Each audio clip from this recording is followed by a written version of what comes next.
and rascally and outspoken as she was, she liked the job and planned to stay, or that was what she'd told Addie, at any rate.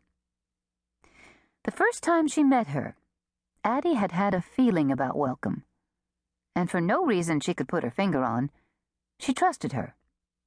Trusted her enough to leave her in charge of the Chili Queen while Addie was away. She could have closed down the Hook House, but she was afraid she'd come back and find the girls gone. So she hadn't had any choice but to trust Welcome. The woman had shown up one morning asking for work, speaking in that funny way she had. Addie thought it was a mixture of slavery talk and high-class language Welcome had picked up somewhere. Addie was desperate for hired help.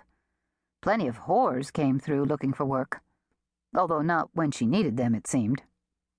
But not many women looked for jobs backstairs in a parlor house, cooking and washing for as lazy and ungrateful a group of human beings as ever lived. Addie'd have given the job to a blind man, and she didn't expect much out of Welcome. But in a week, the portly, fine-looking black woman, who was big enough to go bear hunting with a switch, had taken over as if she owned the place. She cooked and cleaned and kept the girls in line. Welcome even faced down the drunks, with no better weapon than a fry pan. Addie wasn't sure why Welcome had come to Nalgitis. Probably she was drifting through, just like the girls. Maybe she was tired of moving around and wanted a place to call home. Addie hadn't asked. Why question good luck? When it's raining porridge, hold up your bowl. Addie just hoped that Welcome had kept the whores in line and was still there when she got home. As Addie tucked the handkerchief into her fine bosom, the train stopped, jerked once, then shuddered as it settled into the depot.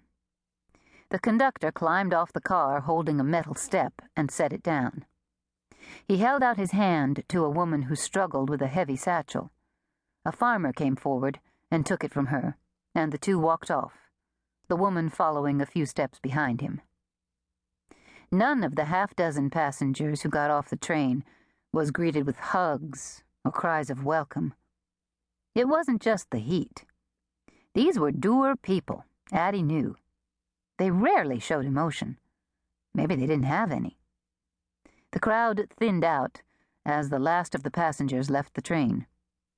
Those who remained on the platform gathered around the steps, anxious to board.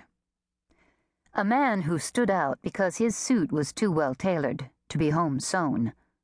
A banker, Addie decided with interest, pushed onto the train ahead of everyone else. Hoping the man was bound for Nalgitis, Addie leaned forward in her seat as he stopped in the aisle near her, forcing the other passengers to wait behind him. "Here, ticket to Holden," he said, holding up a $20 gold piece so that everyone could see it.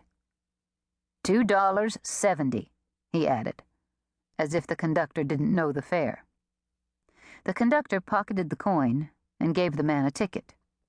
He counted the 30 cents out loud, then handed over a fistful of bills. 2 of the dollar bills were folded, Addie observed. The conductor had shorted the passenger by $2. He'd done the same thing earlier, with a woman in a shapeless coat and dirty scarf tied around a face as lumpy as a potato. 2 little girls had held onto her skirt as she'd shifted the baby in her arms and taken out a bill. Anyone who'd cheat a poor immigrant was mean enough to whip his own granny. And Addie had grabbed the conductor's wrist and pinched it hard. Then she'd told him in a low voice that if he didn't give the woman the correct change, she'd announce to the entire car what he'd done.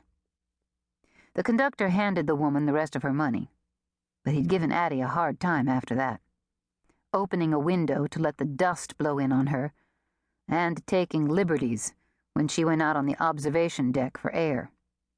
Addie's left breast was sore from where he'd grabbed it and wrenched it hard, and she wondered if he'd left a bruise. As the banker passed Addie, he curled his lip and moved to the far side of the aisle, kicking the hem of her